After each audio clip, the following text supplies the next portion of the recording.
Vi siete mai chiesti come sarebbe un picchio in un videogioco? Se sì, allora ho quello che fa per voi. Pillolini, miei cari pillolini, e benvenuti in questo nuovo video. Oggi parleremo di Packer, titolo indie sviluppato da Fountainsoft UG e pubblicato da Bald Head Interactive, i quali ringrazio per avermi fornito una key per realizzare questo video. Packer cerca di assorbire il platform del passato dando un richiamo nostalgico, ma con un tocco moderno. Ci sarà riuscito? Circa? Ve ne parlo meglio dopo la sigla.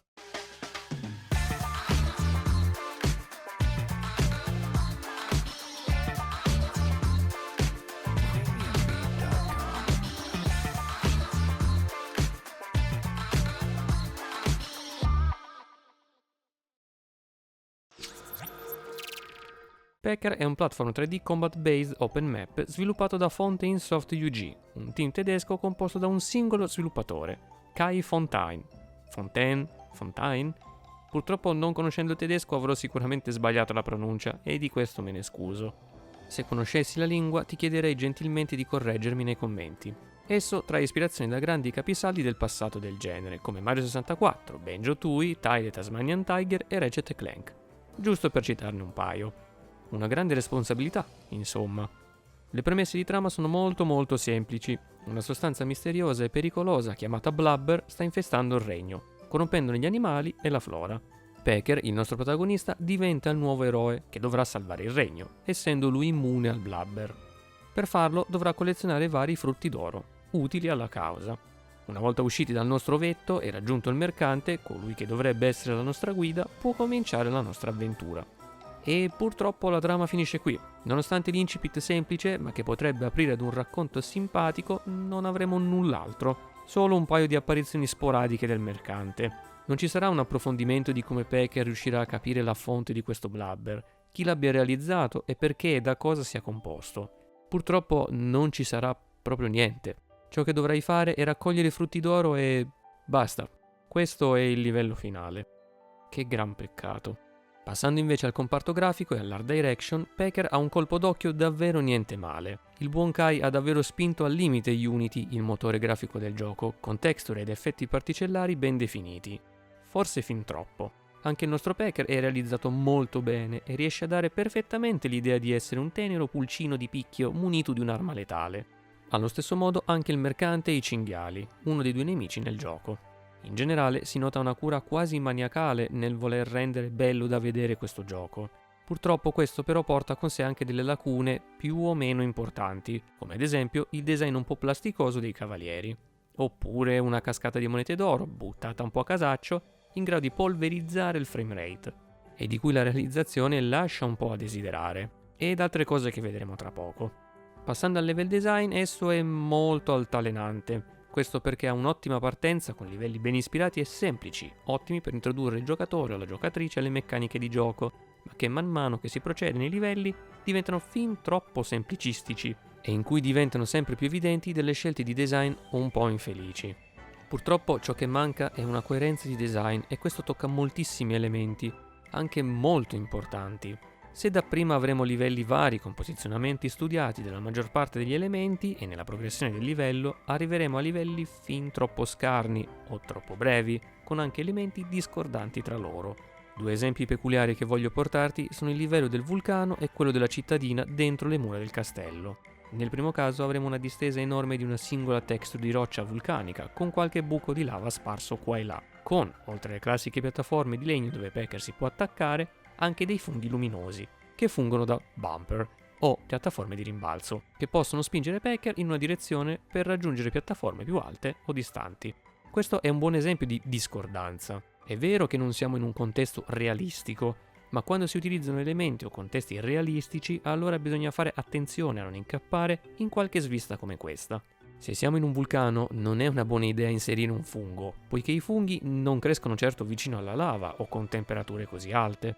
Sarebbe stato meglio magari usare qualche tipo di slime resistente al fuoco o usare il blubber con il fuoco per magari renderlo meno pericoloso, ma come se fosse fatto di gomma. Il livello della città invece ha il problema opposto. Se il livello nel vulcano era fin troppo esteso e con pochi elementi, questo invece è fin troppo breve e purtroppo inutile. Partiremo da fuori i cancelli della città e una volta entrati potremo direttamente tirare dritto e concludere il livello. senza prendere nulla. Questo perché tutti i collezionabili saranno sparsi in giro in luoghi come i tetti delle case, nella foresta al di fuori delle mura, eccetera.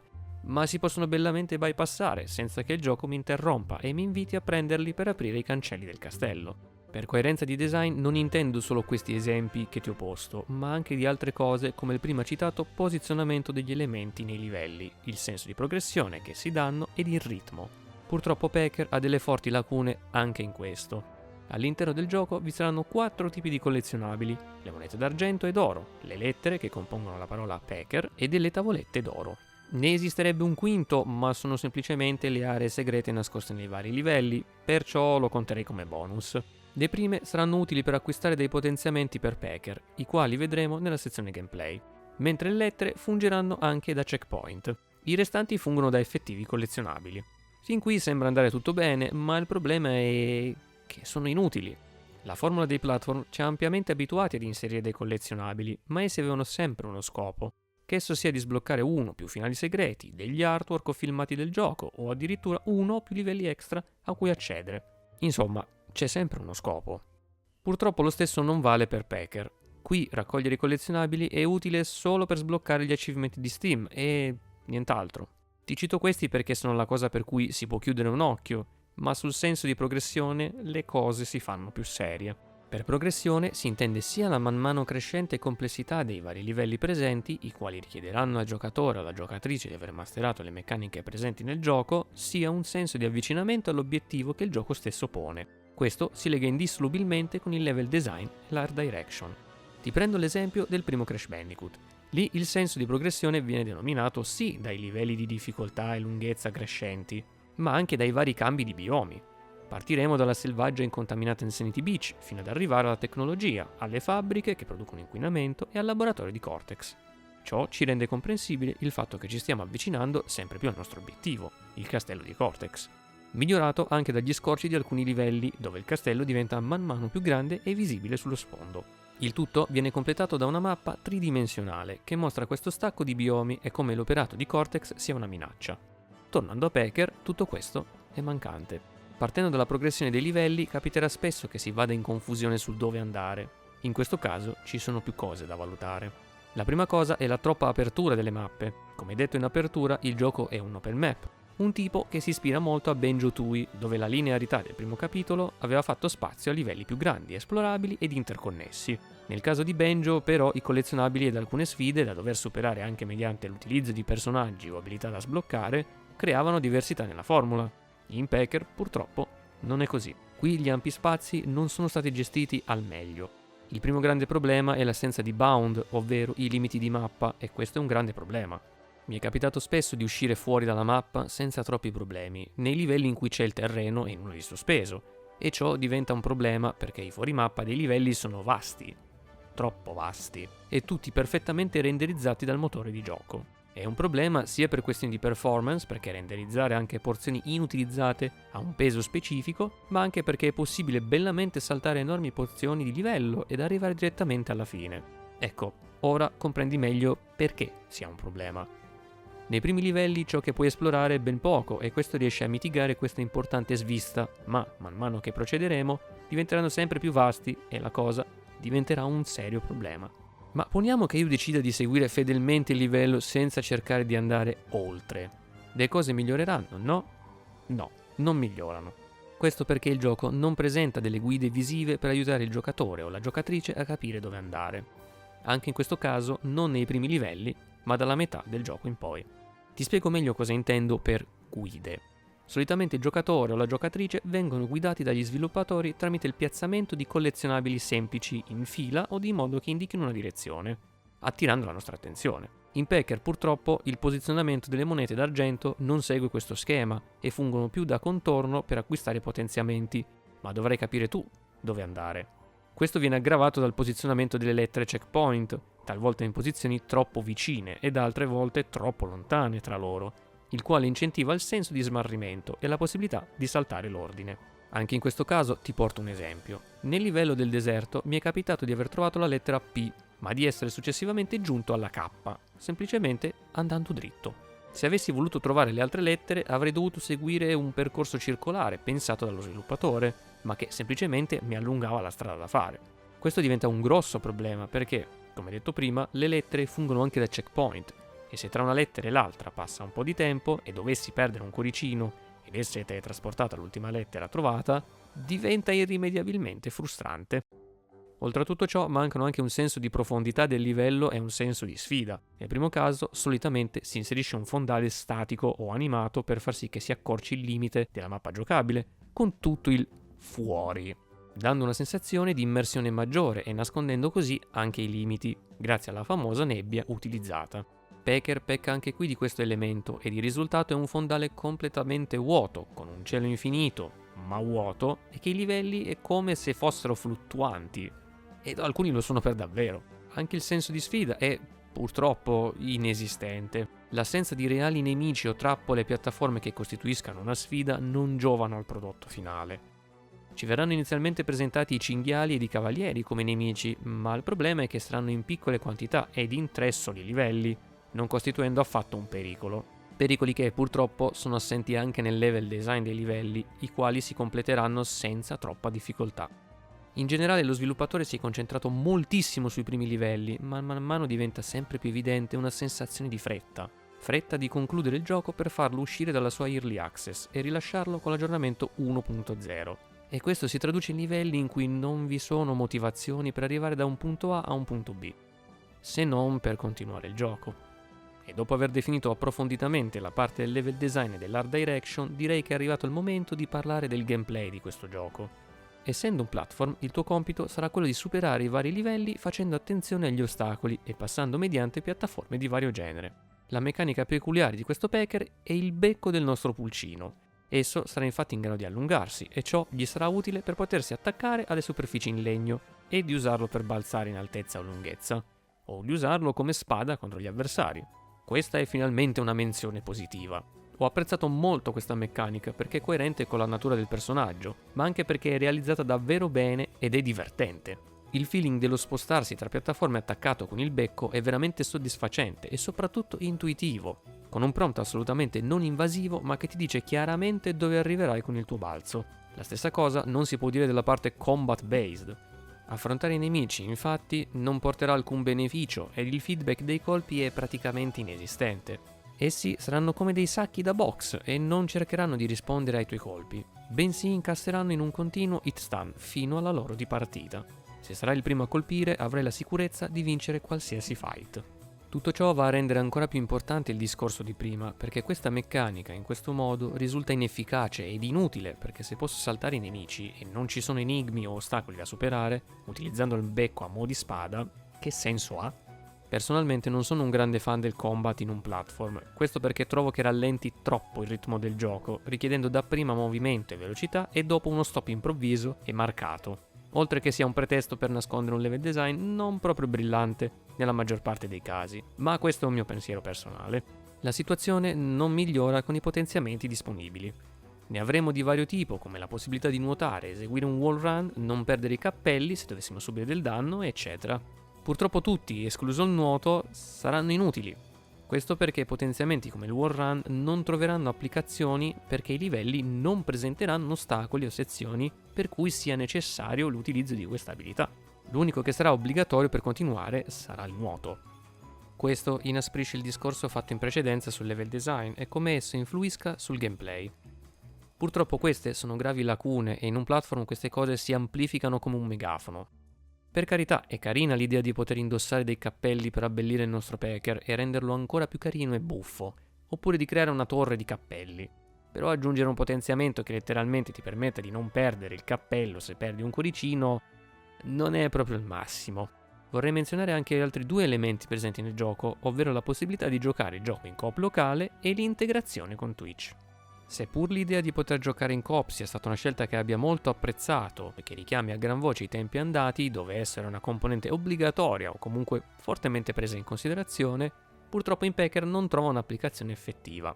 Il tutto si riassumerà in un semplice giocare gli stessi livelli, ma in 2. Non ci saranno ostacoli o livelli completamente diversi per diversificare la formula, ma sarà tutto uguale e non ci sarà nessun guizzo di design. Lo sviluppatore aveva avuto una buona idea inserendo i minigame, peccato che ne esista solo uno nel primo livello. Qui noto un'ispirazione a It Takes Two ed è un vero peccato che non sia stato approfondito ancora. Avere dei minigiochi nascosti nei vari livelli poteva spezzare perfettamente il ritmo, fornendo a noi giocatori anche un attimo di pausa, esattamente come succedeva per It Takes Two. Per quanto riguarda l'implementazione di Twitch, in parole povere, permette alla chat di far spawnare degli elementi nel livello per dar fastidio al giocatore o alla giocatrice. L'idea non è neanche malvagia e questo spiega in parte il perché ha anche dei livelli così ampi, ma sinceramente penso che sarebbero state due aggiunte da dover fare dopo aver creato delle basi solide. Arrivati a questo punto potresti pensare che il mio intento sia quello di distruggere in 1000 pezzi questo gioco e spero che non sia così perché non è assolutamente il mio obiettivo. Il mio sottolineare questi difetti non è per far sfigurare il gioco, ma per esprimere ciò che non mi ha convinto e le potenziali criticità che ci sono. Il mio obiettivo è quello di far notare agli sviluppatori ciò che mi è piaciuto e ciò che penso possa essere migliorabile. E dopo aver definito il suo gameplay, possiamo passare al comparto audio. Purtroppo anche qui non ci sarà granché ad attenderci. I brani scelti saranno singoli per ogni livello e si ripeteranno all'infinito, una volta arrivati alla loro conclusione, non riuscendo appieno a dare un senso di coesione con il gioco, ma facendo semplicemente da sfondo, come se fossero due entità separate. La situazione migliora con gli effetti sonori, che saranno sì pochi ma soddisfacenti. Qui si nota della cura nel dare un feedback al giocatore come se un reale pulcino stesse camminando su varie tipologie di terreno. Prima di passare alle conclusioni vorrei lasciare dei feedback specifici allo sviluppatore, racchiudendo anche quelli lasciati finora. Il primo tra tutti è la grandezza delle mappe. Pecker sicuramente gioverebbe nell'avere delle mappe un po' più ristrette, o almeno che abbiano dei muri invisibili, per limitare la libertà del giocatore e non farlo passeggiare nel nulla.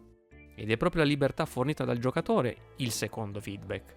È molto apprezzabile dare libertà di movimento e di scelta, ma ciò diventa efficace se c'è uno scopo specifico oltre all'arrivare alla fine del livello nel minor tempo possibile, soprattutto senza prove a tempo per giustificare questa cosa.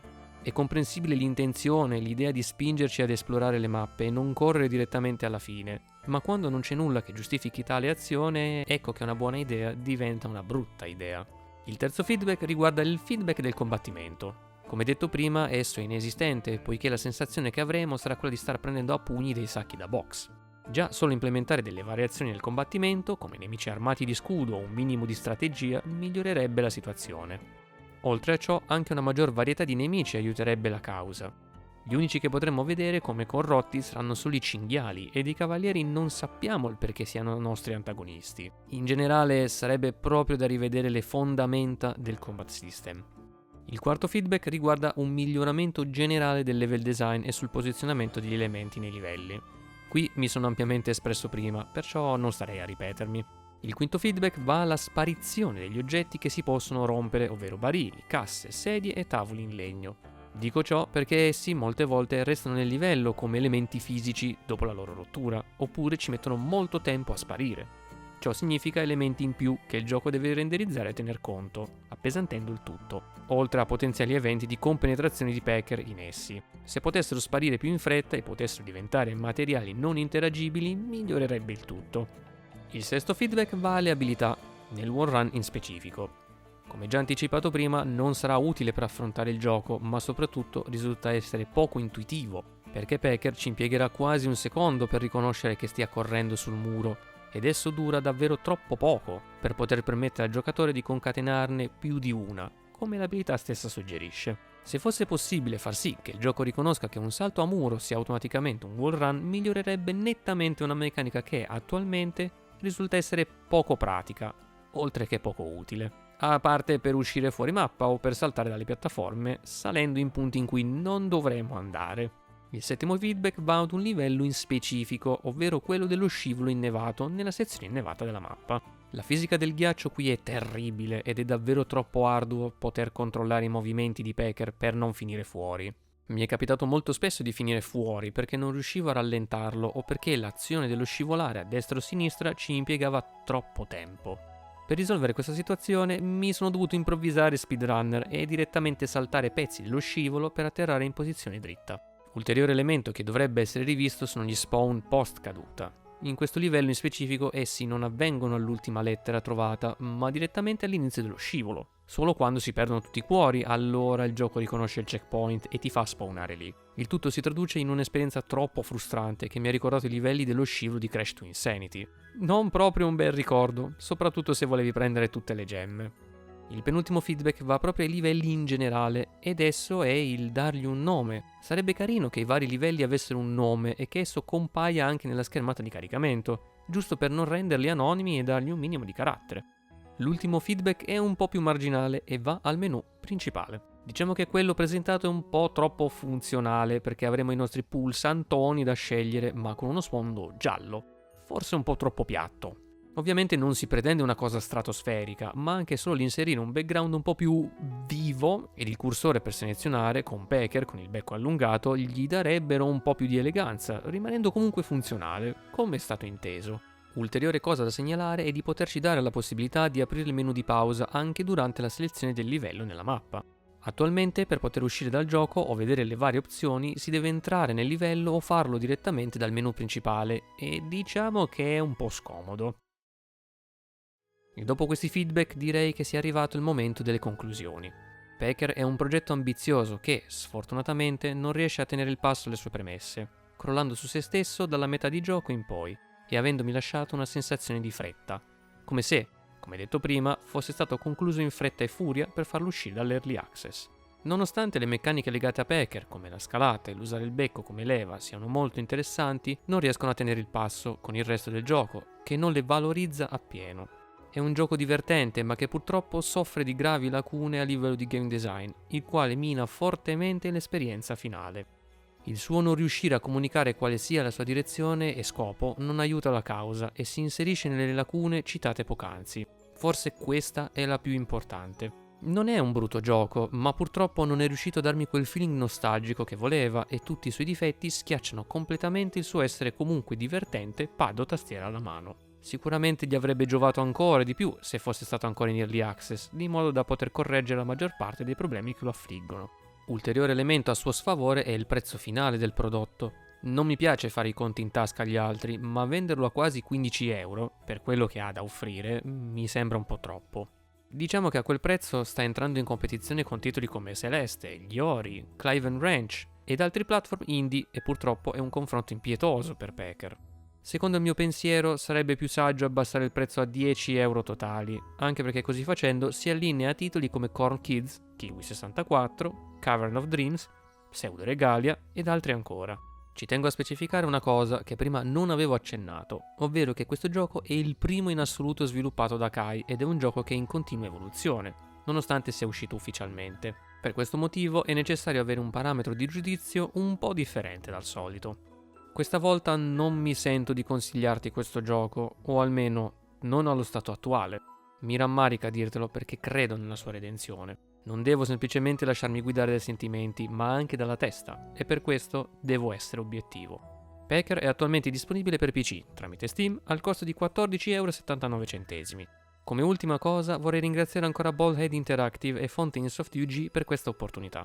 Prima di concludere avrei un messaggio per lo sviluppatore. Kai, se mai vedrai questo video e se arriverai fin qui, voglio dirti che il mio obiettivo non è quello di schernirti, sottovalutare il tuo lavoro o suggerirti di cambiare mestiere. Ammiro tantissimo il tuo esserti voluto mettere in gioco con questo progetto da solo e mi dispiace che non sia riuscito a soddisfarmi appieno. Spero che queste mie parole possano esserti di aiuto per poter aggiustare Pecker e renderlo il gioco che tu vuoi che sia e che possa tornare un domani per vederne i risultati. Vorrei condividerti un consiglio che do sempre agli sviluppatori in erba come te, ovvero quello di avere ambizione, ma di mantenere sempre i piedi per terra e valutare sempre quanto esso sia attuabile, soprattutto in un mercato spietato come i videogiochi, soprattutto nel reparto indie. Cerca di realizzare dei progetti più piccoli nella forma, ma pregni di dettagli e contenuti, di modo che tu possa fare esperienza nel settore e migliorare sempre di più, fino al punto in cui potrai davvero applicarti al meglio per progetti più ambiziosi come Pecker. Hai dimostrato di avere delle buone idee e questo è importante.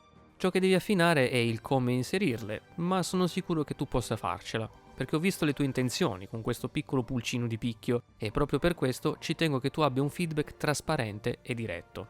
Ti auguro buona fortuna per i tuoi prossimi progetti. Detto ciò, se vorrai provare anche tu questo gioco, in descrizione troverai il link per arrivare alla pagina Steam dedicata. Nonostante tutto, ti invito comunque a provarlo, magari quando sarà sceso di prezzo. E tu invece, cosa ne pensi? Conoscevi già questo gioco? E se sì, qual è stata la tua esperienza? Fammelo sapere qui sotto con un commento. Attento a non dire bugie però, perché se no ti si allunga il becco.